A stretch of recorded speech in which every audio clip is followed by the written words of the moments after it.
Good afternoon, everyone. I am Dr. Nagendra Gupta. I am running this hospital, KPC Pet Hospital and Diagnostic Center in Gomti Nagar. This is especially a pet specialty, multi-specialty hospital, and we are dealing with all kinds of pests, especially dogs, cats, birds, and even rabbits and all. आज जैसे आपको सभी को पता है कि 27 जो आज 27 है, कल 28 सितंबर को पूरे विश्व में रेबीज़ डे की तरह मनाया जाता है, वर्ल्ड रेबीज़ डे। और ये रेबीज़ डे इसलिए मनाया जाता है और ये डेट इसलिए चुना गया है कि क्योंकि हमारे एक बहुत पुराने साइंटिस्ट लुई पास्चर ने फर्स्ट रेबीज़ वैक्सीन ईजाद किया था। उनकी डेथ हुई थी, उनके एनिवर्सरी के उसमें वो मनाया जाता है। और जैसे कि पता है, रेबीज़ वायरस ये बहुत ही ख़तरनाक वायरस है और ये एक जूनोटिक डिजीज़ है जो एनिमल से रेबिड एनिमल से ह्यूमन में ट्रांसमिट होता है ड्यूरिंग बाइट, ड्यूरिंग किसी भी काटने से या स्क्रैच से। अगर कोई रेबिड जानवर का कोई सलाइवा अगर कोई स्क्रैच में है या बाइट है, डीप बाइट वुंड है, तो उसके थ्रू भी ये फैल जाता है। और जनरली ये जो वायरस है ये इतना ख़तरनाक है कि इसका अगर एक बार किसी को रेबीज़ हो गया और वो नर्वस सिस्टम में पहुंच गया, सीएनएस में पहुंच गया, सेंट्रल ब्रेन में पहुंच गया, तो उसका कोई इलाज संभव नहीं है।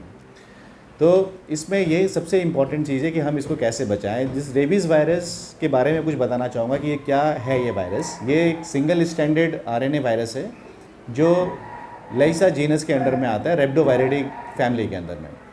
ये बहुत ही हीट लेबाइल, थर्मल लेबाइल है ये, कि थोड़े से भी एक्सपोजर में ये रेबीज़ वायरस मर जाता है।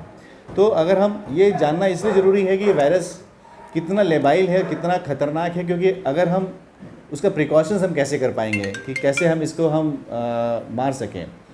तो सबसे पहले मैंने बताया कि बहुत ही हीट लेबाइल है, एयर लेबाइल है। एयर मतलब जैसे भी हवा में अगर थोड़ी देर तक रह जाता है और थर्मल के कारण बहुत जल्दी ही मर जाता है।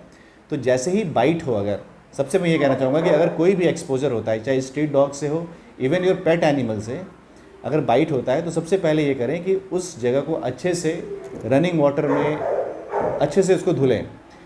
कोई भी कॉस्टिक सोडा या कपड़े धोने वाले साबुन, लाइफ बॉय है या रिन से इवन आप मतलब वॉश करना है अच्छी तरीके से। और अपने पास के किसी वेटनेरियंस को दिखाएं, या अगर लगता है कि वो वैक्सीनेटेड नहीं है, उसकी वैक्सीनेशन की हिस्ट्री नहीं है, तो आप उसको ज़रूर अपने आप को वैक्सीनेट कराएं। अगर कोई बाइट स्ट्रीट डॉग से है, चाहे वो थोड़ा भी बाइट हो, आपको वैक्सीनेशन ज़रूर कराना है। उसके लिए कुछ पोस्ट एक्सपोजर वैक्सीनेशन शेड्यूल बनाई गई है, जिसमें कि आपको 7 वैक्सीन्स लगती हैं या 6 वैक्सीन्स तो मैंडेटरी हैं, जैसे कि 0 डे पे, 3rd डे पे, 7th day, 14th and 28th day. 9th day पे ऑप्शनल है, वो आप लगाना है। उसके बाद ये लगाना बहुत ज़रूरी है। नाउ डिपेंड्स करता है कि सिर्फ क्या पोस्ट एक्सपोजर वैक्सीन से ही काम चल जाएगा। अगर गहरा वुंड है, नाउ हम लोग वुंड को भी हम डिस्क्राइब करते हैं कि कितनी डिग्री की बाइट है। 1st डिग्री बाइट है, 2nd डिग्री बाइट है या 3rd डिग्री बाइट है। 1st डिग्री बाइट हम उसे मानते हैं कि कपड़े के ऊपर से हल्का सा स्क्रैच हो गया है, ये है, that is 1st degree bite. उसमें आप अच्छे से अगर आप धुल देंगे पानी से, रनिंग वाटर से और साबुन से, तो आपको वैक्सीनेशन की ज़रूरत नहीं पड़ेगी। 2nd डिग्री बाइट है अगर डीप वुंड है थोड़ा सा ज़्यादा, और 3rd बाइट वैसा है कि आपका बाहर मतलब कोई भी इतना ज़्यादा मांस का टुकड़ा आ गया, बहुत डीप हो गया, तो उस पर ये 3rd डिग्री बाइट है। उसमें आपको सूचर्स भी आजकल रिकमेंड किया जा रहा है कि लगाना है। और साथ में रेबीज़ इम्यूनोग्लोबुलिन्स जो आ रही है, ह्यूमन इम्यूनोग्लोबुलिन आती है, बनी बनाई एंटीबॉडीज़ हैं, जो आपको at the site of bite के चारों तरफ भी लगाना है। और साथ ही साथ में पोस्ट एक्सपोजर जो वैक्सीन्स हैं वो भी आपको लगाने होंगे।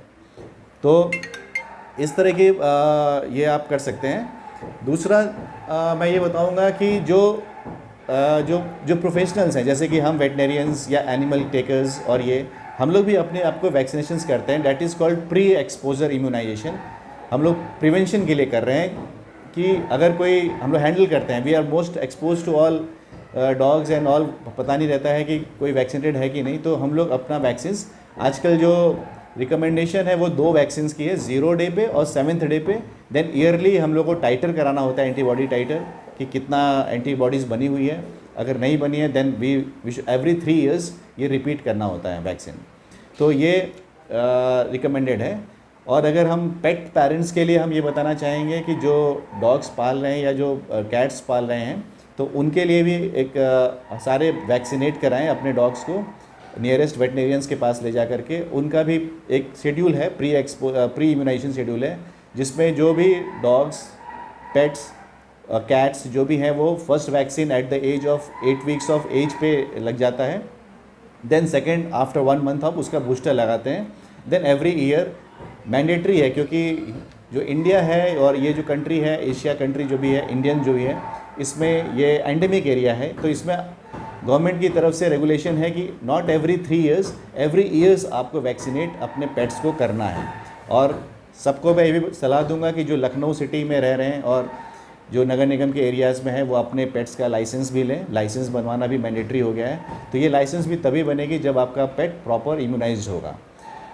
तो इस तरीके से हम कह सकते हैं। बाकी जो रेबीज़ को कैसे अवेयरनेस ये तो फैलाना बहुत इंपॉर्टेंट है। ये जो help you education and charitable trust है, बहुत अच्छा कार्य कर रही है इस क्षेत्र में। जो इन्होंने मुझे I am very thankful to them कि they have come to me for this small bite on rabies infection.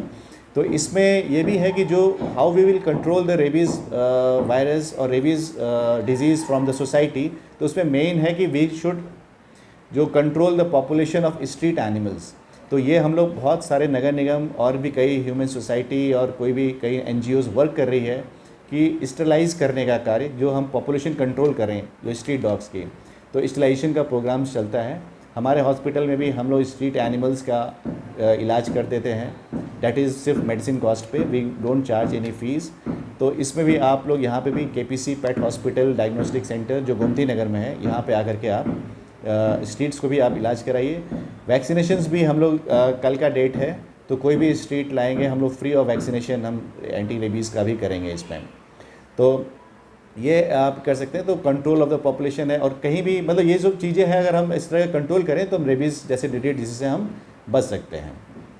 तो मैं यही कहूँगा, this is very good thing, we should come up with all this educational thing to make aware the general people. Thank you.